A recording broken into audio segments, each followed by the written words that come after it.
Amin'izao fahaefatra amby folo oktobra 2024, fito amby enimpolo taona naterahan'ny repoblika malagasy voalohany izao, izay mifanindry amin'ny andro talata efatra amby folo oktobra 2024 izao, dia mahatsiaro manokana ireo ray aman-dreny, mpitolona mahery fo, tondratsika, tondra ny firenetsika tamin'izany fahafahana sy fijoroan'ny repoblika malagasy voalohany izany. Efa tonga amin'ny repoblika fahaefatra moa isika izao, repoblika fahaefatra izay teraka tao anatin'ny tsy fanarahan-dalàna teraka tao anatin'ny fanonganam-panjakana, izay mibaribary fa ny frantsay tao ambadika satria mandraka ny omaly reny hitatsika reny tany ren-danitra reny ny fampandosirana na fampandosiran'ny Macron, izay lehiben'ny fanjanahantany frantsay ankehitriny, an'ny mpanompony, ny andevony sady bakolony, de Rajoelina izany. Baribary amin'ireny fa hatramin'izay ka hatramin'izao dia tao ambadika tao foana ny aloky ny frantsay manindry an'ity tanintsika ity, misakana ny fahafahana, misakana ny fandrosoana eto amintsika. Ka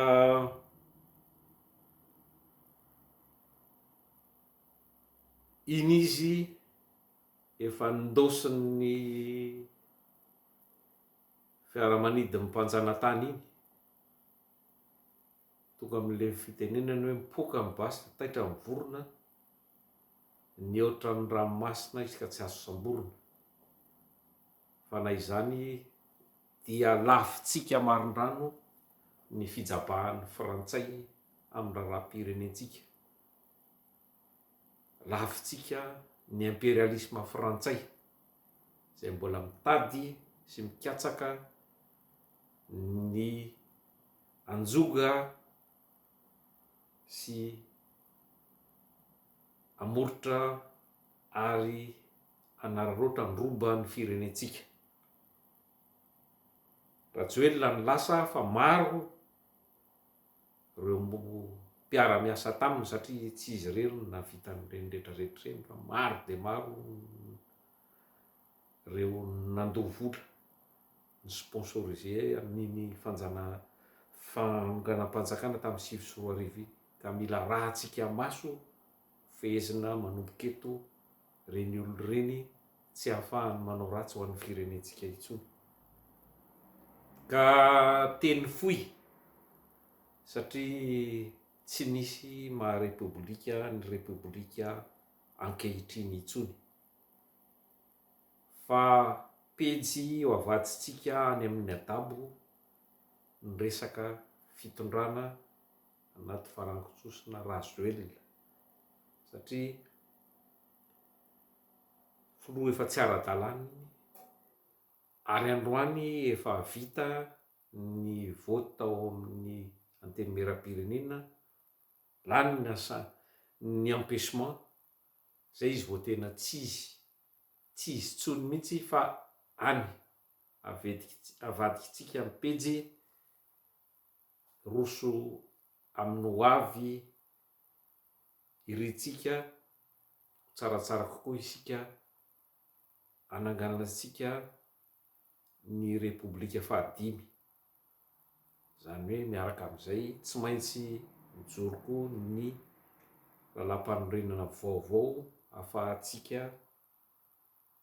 mametraka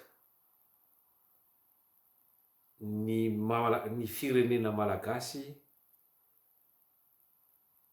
entin'ny malagasy ranoray manokana, tsisy hijabahan'ny vahiny iza na iza, na frantsay na karana na sinoa na iza na iza. Ka mila ny firaisan-kinantsika rehetra ny atongavana amin'ny Madagasikara vaovao an'ny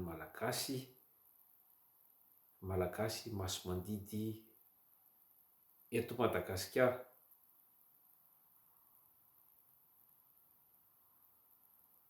Ka ela no ny andrasana sy ny rariana ny fotoana ohatran'izao. Maro ireo mpitolona izay lavo teny am-piadiana tao anatin'izay fotoana lava dia lava izay, 100 taona. Ny hitantsika moa dia ny 5-10 taona, ny ankamaroany dia nahita ny 5-10 taona, zay mba naniry nahita sy niaina izao andro malaza anio izao,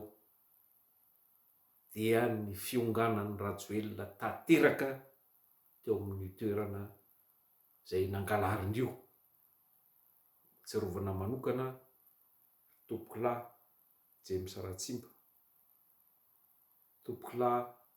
Willy Razafindratovo, mety Raoul Lala zany, ary topoko vavy ny Donia, samy niady nanao zay zakany ny ainy, nefa indrisy lavo tsy nahita izao fandresena fialan'ny fanjanahantany eto amintsika izao, satria zany Rajoelina zany no tadipotra mbola nandroy namatotra antsika tamin'ny fanjanahantany frantsay. Io izy efa nindosiny an'io enganie tsy hiverina mandrakizay eto amin'ny tanitsika ny zava-toza ohatr'ireny, ary engany ka ho lesona ho antsika rehetra ny fahamailona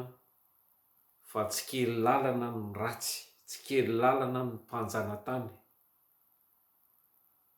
fa andro aman'alina izy miketrika eo. Tsika koa andro aman'alina tokony miketrika manara-maso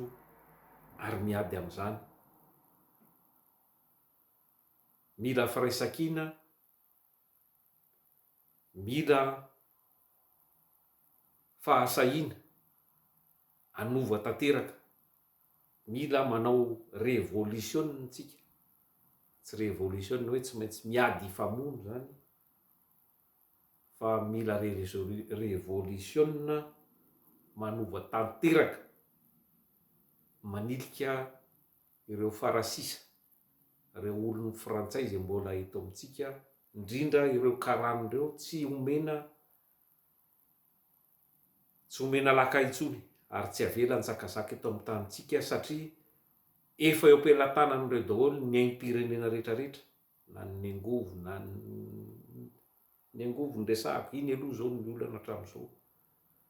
tena olana voalohany indrindra, ny orinasa ninona lasan'ireo daholo. Ka mila averina amin'ny malagasy daholo zavatra azon'ireo tsy andrariny, ary mila atsangana malaky ny repoblika fahadimy, ny fitondrana tena anjakan'ny tena hoe repoblika demokratika, anjakan'ny maronisy zany, ahafahantsika mametraka fitsarana malalaka, ahafahantsika manaraka an'ireo akaiky sy mitsara ary manasazy zay rehetra ny eopefy nanararoatra iny fitondrana kolikoly iny ka dia rary ny vahoaka malagasy atotosa atsakany sy andavany ny adidy aman'andraikitra rehetra ahafahantsika mandray an-tanana ny fiainam-pirenentsika ka ahafahantsika manana izany hoe tena fiandrianam-pirenena marina izany zay antoko ny fandrosoana sy antoko ny tena fahaleovan-tena marina. Rehefa miray intsika tsy maintsy mandresy na tanindrazana na fahafatesana. La patrie ou la mort, tsy maintsy mandresy ny vahoaka malagasy miray masina ny tanindrazana.